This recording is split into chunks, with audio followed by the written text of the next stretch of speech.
นี่สุดได้บางคนบ้านเงี้ยเหมือนยันมวยนี่สเลงเลือกระดาแต่พลายcái chọ sòบางคน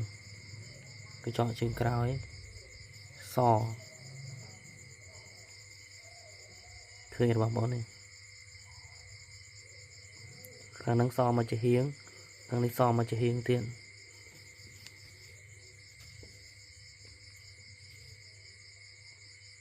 นี่ซอchừng càoมันจะเฮียงนี่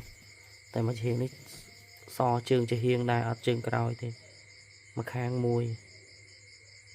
เคยบางคนเนี่ยnó lượt đài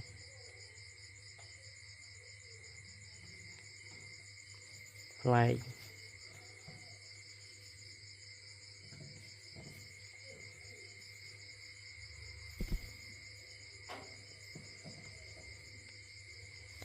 chả bị đàm tha chua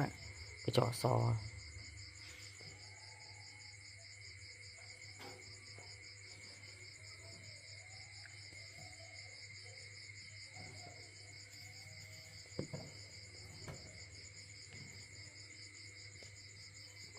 xì là lượt đài vào rồi